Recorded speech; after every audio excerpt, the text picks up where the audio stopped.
राजा ययाति देवयानी से विवाह करके शर्मिष्ठा को साथ लिए अपनी राजधानी लौटे।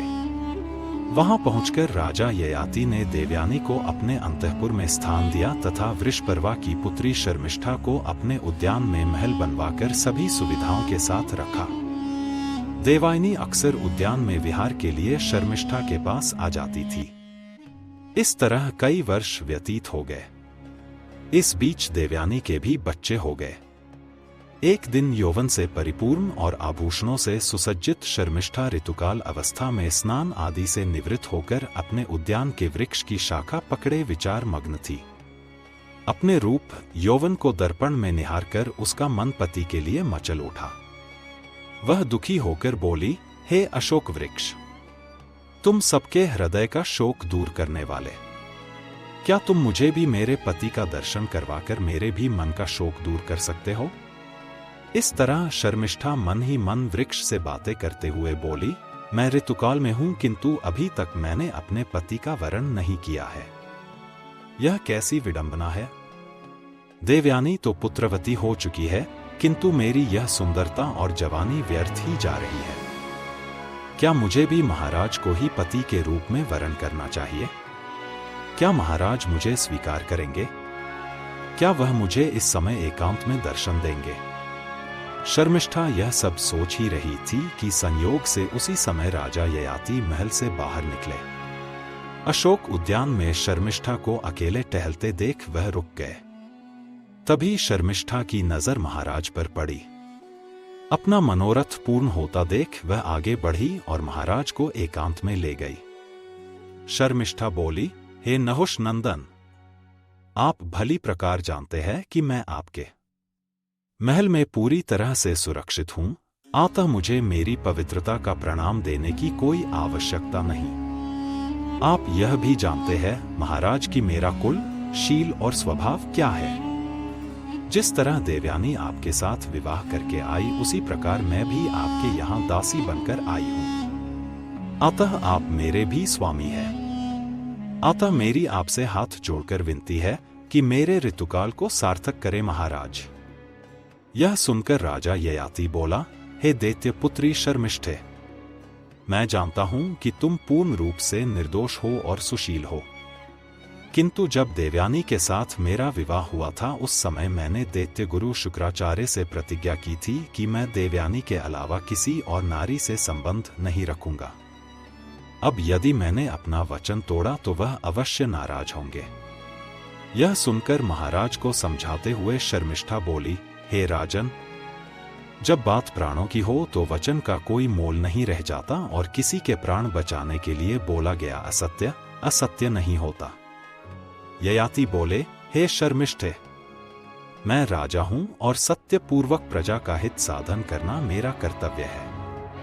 यदि मैं झूठ बोलने लगा तो ठीक नहीं होगा। शर्मिष्ठा बोली, हे महाराज, जिस तरह आप मेरी सखी के लिए पति है, उसी तरह मेरे लिए भी आप पति है। सखी के विवाह के साथ ही उसकी सेवा में रहने वाली अन्य कन्याओं का विवाह स्वतः हो जाता है। अतः मैं उसकी सखी और सेविका आपकी भी पत्नी हूं।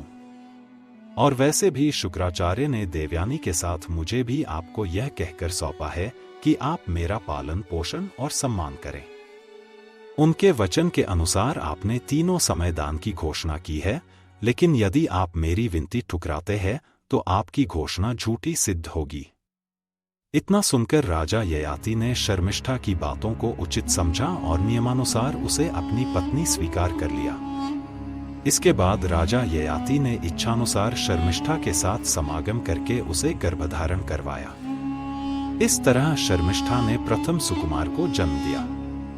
जब यह बात देवयानी को पता चली कि शर्मिष्ठा के पुत्र हुआ है तो वह शर्मिष्ठा के पास आई और बोली, अरे शर्मिष्ठा, तुमने कामावेग में आकर ये क्या कर डाला? किसके हैं ये बच्चे? शर्मिष्ठा बोली, अरे नहीं सखी, ये तो एक बड़े ही विद्वान और धर्मात्मा ऋषि आए थे, उनसे मैंने धर्म पूर्वक काम की याचना की तो उनसे मुझे ये संतान प्राप्ति हुई। इस तरह कहकर शर्मिष्ठा ने देवयानी का क्रोध शांत कर दिया।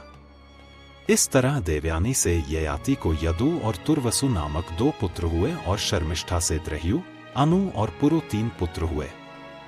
एक दिन देवयानी जब महाराज ययाति के साथ वन विहार के लिए गई तो उसने देखा कि महाराज के समान रूप और लक्षणों से संपन्न कुमार खेल रहे हैं। उसने उनसे उनके माता पिता के बारे में पूछा तो उन नन्हे कुमारों ने सब बता दिया। सच्चाई जानकर देवयानी तिलमिला उठी।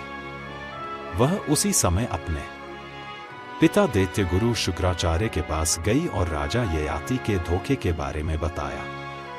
उसके बाद शुक्राचार्य ने ययाति को शुक्रहीन अर्थात वृद्धत्व का श्राप दे डाला। वासना की आग जब मन में लगती है तो ना उम्र की सीमा रहती है, ना धर्म की मर्यादा।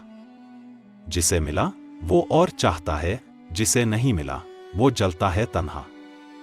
ये ऐसी प्यास है जो जल से नहीं बुझती, ये वो ज्वाला है जो राजाओं को भिखारी बना देती है। तो मित्रों, यही थी राजा ययाति, देवयानी और शर्मिष्ठा की वह कथा, जो सिर्फ इतिहास नहीं, इंसान के भीतर छिपी इच्छाओं, वासनाओं और पश्चाताप का आईना भी है। क्या वासना कभी तृप्त होती है, या हम ही हर जन्म में उसी तृष्णा में जलते रहते हैं? अगर ये कहानी आपके मन को छू गई हो तो एक प्यारा सा कमेंट जरूर करें, ताकि हमें भी पता चले कि हम आपकी आत्मा तक पहुंचे हैं। और हाँ, अगर आप चाहते हैं ऐसी ही और भी रहस्यमय, ज्ञानवर्धक और हृदयस्पर्शी पौराणिक कथाएं, तो अभी सब्सक्राइब करें SV स्टोरी को, क्योंकि अगली कथा शायद आपके जीवन से भी जुड़ी हो। मिलते हैं अगली कहानी में एक नए रहस्य के साथ। तब तक के लिए श्री राधे राधे।